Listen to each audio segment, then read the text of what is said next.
Welcome to Firearms Friday, coming to you from the Wyoming State Museum in Cheyenne. I'm Evan Green. I'm the firearms historian here at the museum. And we're going to do another three-part series on firearms from the museum's collection. And our intent on this video is to talk about firearms from the Springfield Armory. The Springfield Armory was a government installation that was established in 1777 to manufacture firearms for the Revolutionary War. And it continued in that role of manufacturing firearms for the United States military until the facility was closed in 1968. Now, there is currently a manufacturing and importing firm called Springfield Armory. They have no relation whatsoever to the original government Springfield Armory. But over the course of its lifetime, the Springfield Armory produced some really amazing and interesting guns. This is the earliest. Remember, I said that the Armory was created in 1777. This is an 1823 musket.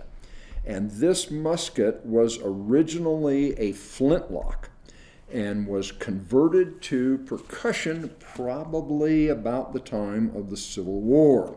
You can see there's this brass inlay here which filled the gap that would have communicated the powder in the flintlock pan into the main charge in the gun's chamber. And the conversion was relatively simple. They just put this nipple, screwed this percussion nipple right into the side of the barrel. So it was a fairly simple conversion. And it's possible that this one saw service in the Civil War, although I wouldn't guarantee that. So, 1823 smoothbore musket, 69 caliber. You'll see a trend here through the production of military weapons going from fairly large caliber down to eventually a 30 caliber in the 20th century. Well, last part of the 19th century, really. So this one's a little strange because it appears to me that this stock was modified because almost all the other ones I've seen have a higher cone. So I don't know why that happened. This one, I would guess, found its way into civilian hands at some point. So perhaps it was modified to fit some civilian, because I think it's a JAW carved in the stock on this side. On the other side, it's got two initials, JKR and JOH. So I think you would have gotten in trouble if you were a trooper and did that to your weapon. But so I'm assuming it found its way into civilian hands and spent some time there. Okay, we're going to take a break and bring out another gun.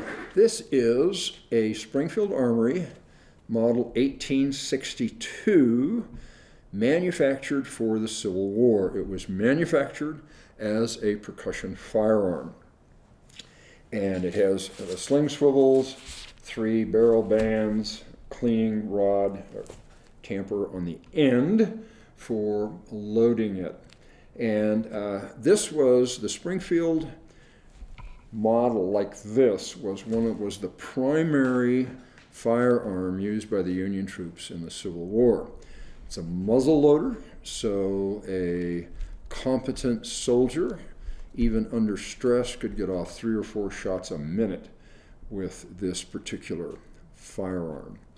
So after the Civil War, when the standing army went from millions down to a few 100,000, a lot of these firearms were stored in armories or arsenals, and there was a desire to convert them to take a fixed cartridge. And I mentioned before that the 1823 was a 69 caliber. This is a 58 caliber. So you can see that reduction in the caliber of these firearms. So take a break and move this one. So this is a really unique firearm. As I mentioned, after the Civil War, there had been breech-loading firearms introduced. The Henry repeating lever action rifle was not a U.S. military purchase, but some state regiments were armed with Henry repeaters. The Spencer repeater, which held 7 rounds, was also used during the Civil War. So it was apparent that the trend is, we got to go away from muzzleloaders and get into fixed cartridge firearms. So after the Civil War, there were multiple inventors, gunsmiths, who patented conversions of the old .58 caliber rifled muskets to take a fixed cartridge. This particular example is a Milbank conversion. This came in the spring of 2023 from a very generous collector here in Cheyenne.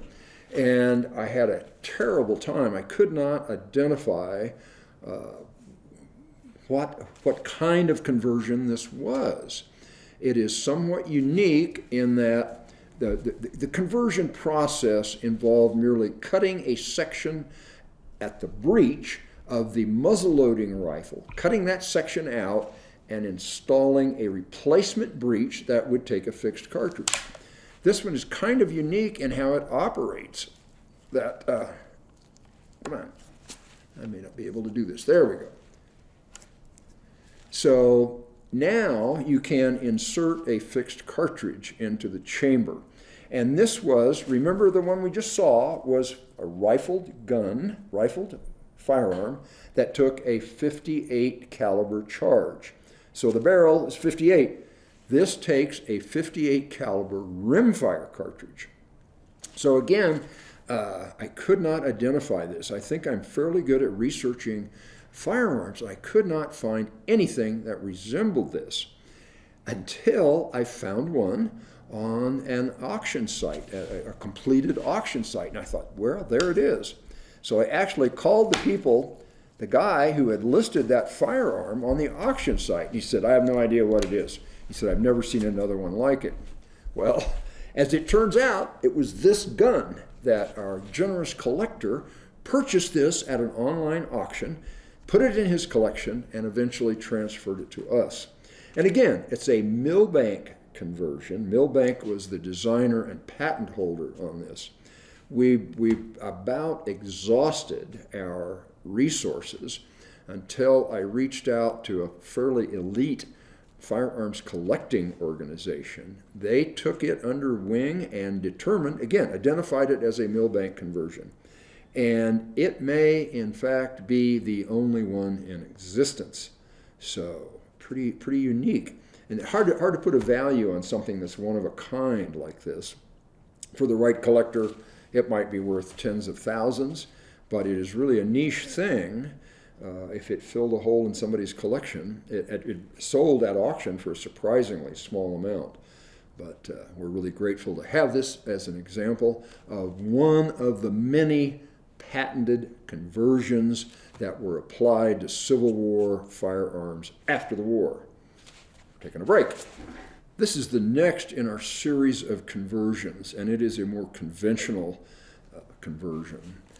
A guy named Erskine Allen was the senior gunsmith at the Springfield Armory during and after the Civil War, and he was tasked with designing and inventing a methodology to, again, convert the single-shot muzzle-loading firearms into breech loaders. This is the second Allen conversion. The first one had some problems that were resolved by Erskine. And you can see, where the cut was made in the breech of the firearm to fit this whole trapdoor unit in. And it was called trapdoor because that's kind of how it works. When you open the action with this lever, it flops open like a trapdoor, similar to the Milbank we just saw. So again, this is 1866 version of the Allen conversion. And if you know your Wyoming history, You know that on December 21st, 1865, at Fort Phil Kearny in north central Wyoming, a detachment of 81 men went out to relieve an attack on a wood train by Native Americans, Sioux and Cheyenne. The detachment was lured over Trail Lodge Ridge and were massacred, killed in their entirety. The Fetterman fight, famous Fetterman fight. And Fetterman's infantry was armed with single-shot, muzzle-loading percussion rifles.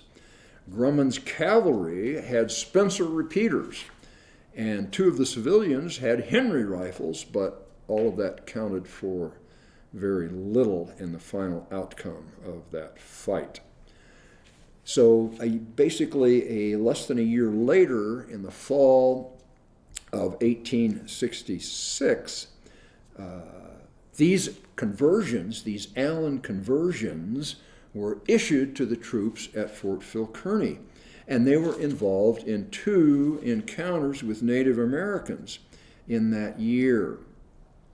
There was the wagon box fight and the hayfield fight.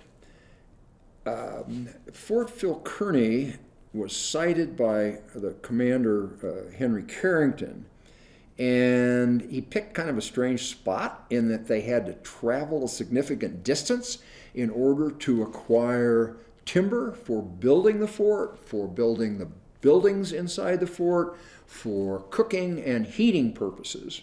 So these wood trains went out on a regular basis to cut wood and bring it back to the fort, and they were routinely harassed and attacked by Native Americans who really resented the presence of United States troops and these forts in their traditional hunting grounds along the Bozeman Trail from Fort Laramie to the goldfields in Montana.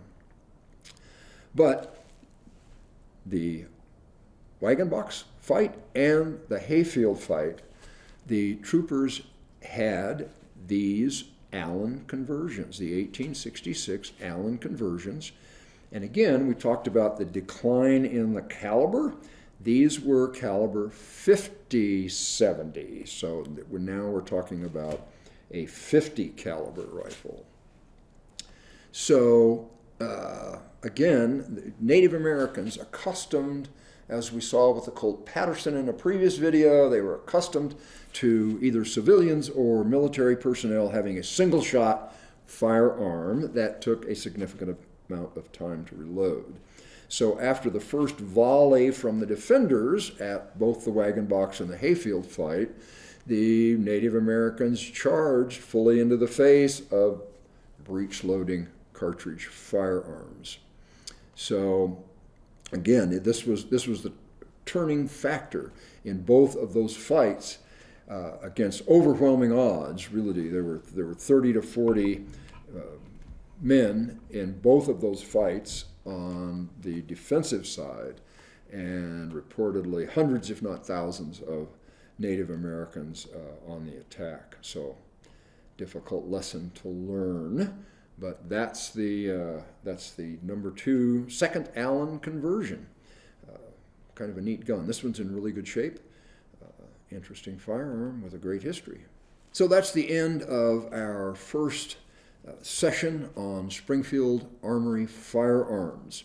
If you have questions or comments, you can put them in the section below, or you can give the museum a call. They'll take a message and I'll get back to you. So thanks for watching.